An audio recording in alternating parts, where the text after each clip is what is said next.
ചെമ്മീൻ ബിരിയാണി ഉണ്ടാക്കി വാഴയിലയിൽ പൊതിഞ്ഞ് കഴിച്ചിട്ടില്ലാത്തവരൊന്നാക്കി നോക്കിക്കോ. ഇത്രയും ടേസ്റ്റ് സ്വപ്നങ്ങളിൽ മാത്രം. ചൂടായ പാനിലേക്ക് ശുദ്ധമായ വെളിച്ചെണ്ണ ഒരു 4 ടേബിൾ സ്പൂൺ ഒഴിച്ച് നൈസായിട്ട് അരിഞ്ഞ് വെച്ചിട്ടുള്ള വലിയ 2 സവാള ചേർത്ത് വഴറ്റി മൊരിയിച്ചെടുക്കണം. ഞാനിവിടെ 600 ഗ്രാം ചെമ്മീന് കഴുകി വൃത്തിയാക്കി എടുത്തിട്ടുണ്ട്. അപ്പോൾ അത് കണക്കാക്കിയിട്ടാണ് അരി ഉൾപ്പെടെ ഞാൻ എടുക്കുന്നത്. ബിരിയാണി റൈസിന് നമ്മൾ എങ്ങനെയാണ് ഉള്ളി മൊരിയിക്കുന്നത് അതുപോലെ വേണം നന്നായി മൊരിയിച്ചെടുക്കാനായിട്ട്. മൊരിഞ്ഞു വന്ന ഉള്ളിയിലേക്ക് ഒരു 5 പച്ചമുളകും വലിയൊരു കഷ്ണം ഇഞ്ചിയും വലിയൊരു തുട വെളുത്തുള്ളിയും അരച്ചത് ചേർക്കാം. ഒപ്പം വലിയൊരു തക്കാളിയും കൂടി ചേർത്ത് വീണ്ടും കുറഞ്ഞ തീയിൽ വഴറ്റി എടുക്കണം. അതിലേക്ക് നമുക്ക് കഴുകി വൃത്തിയാക്കി വെച്ചിട്ടുള്ള ചെമ്മീൻ ചേർത്തതിന് ശേഷം 1.5 പിടി മല്ലിയിലയും പുതിനയിലയും അരിഞ്ഞത് ചേർത്ത് വലിയൊരു സ്പൂൺ തൈര് ചേർത്ത് കൊടുക്കാം. പാകത്തിന് ഉപ്പും കൂടി ചേർത്ത് നന്നായിട്ട് ഇളക്കി ഒരു 2 മിനിറ്റ് മൂടി വെക്കാം. ശേഷം പൊടികളായിട്ടുള്ള മുളക് പൊടി 1/2 ടേബിൾ സ്പൂൺ, 1/2 ടീസ്പൂൺ മഞ്ഞൾപ്പൊടി, 1 ടേബിൾ സ്പൂൺ ഗരം മസാല പൊടി, 1 ടീസ്പൂൺ ചെറിയ ജീരകം പൊടിച്ചത്, അതായത് നല്ല ജീരകം പൊടിച്ചത്, 1/2 ടേബിൾ സ്പൂൺ വറുത്ത് പൊടിച്ച കുരുമുളക് പൊടി, 1 ടേബിൾ സ്പൂൺ മല്ലിപ്പൊടിയും കൂടി ചേർത്ത് നന്നായിട്ട് ഇളക്കി മൂടി വെക്കാം.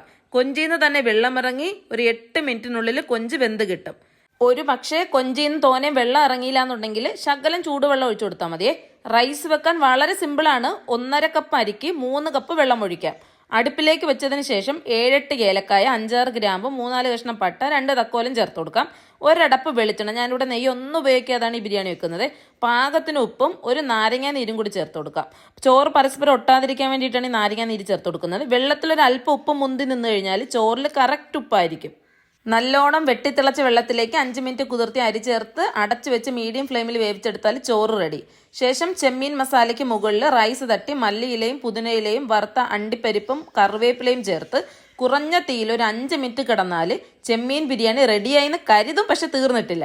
5 മിനിറ്റ് കഴിഞ്ഞതിന് ശേഷം ചെമ്മീൻ മസാലയിൽ ചോറ് നന്നായിട്ട് മിക്സാക്കി ആ ഫ്ലേവർ മുഴുവനും ആ ചോറിലേക്ക് ഇറങ്ങാൻ വേണ്ടിയിട്ട് ഒരു 10 മിനിറ്റ് കൂടി വെറുതെ വെച്ചേക്കണം. തീ ഒന്നും കത്തിക്കരുതേ. ശേഷം വാഴയില വാട്ടി ആവശ്യാനുസരണം റൈസ്, അതുപോലെ തന്നെ വീട്ടിലുള്ള ആളുകളുടെ എണ്ണത്തിനനുസരിച്ച് കൊഞ്ചും പുഴുങ്ങിയ ഒരു കോഴിമുട്ടയും സാലഡും വറുത്ത 5-6 ചെമ്മീൻ തലയും ഞാനിവിടെ വെക്കുന്നുണ്ട്. പിന്നെ അച്ചാർ ഓപ്ഷണലാണ്, അച്ചാറിൻ്റെ ഒന്നും ആവശ്യമേ ഇല്ല, അത്രയ്ക്ക് ടേസ്റ്റാണ്. ചേർത്ത് ഇല പൊതിഞ്ഞ് വെച്ചിട്ട് 1 മണിക്കൂറിന് ശേഷം പൊതിയഴിച്ച് കഴിക്കുമ്പോൾ മനസ്സും നാക്കും ഒരുപോലെ പറയും, എൻ്റെ അമ്മേ എന്തൊരു രുചിയെന്ന്. അപ്പോൾ എല്ലാവരും ചെമ്മീൻ ബിരിയാണി നമ്മുടെ വീട്ടിലുള്ള ചേരുവകൾ വെച്ചിട്ടാണ് ഞാൻ ഇതെല്ലാം ഉണ്ടാക്കിയിരിക്കുന്നത്. അപ്പോൾ എല്ലാവർക്കും ട്രൈ ചെയ്ത് നോക്കാവുന്നതേ ഉള്ളൂ. ചെമ്മീൻ കിട്ടപ്പോൾ ട്രൈ ചെയ്ത് നോക്കിയിട്ട് ഫീഡ്ബാക്ക് അറിയിക്കണേ.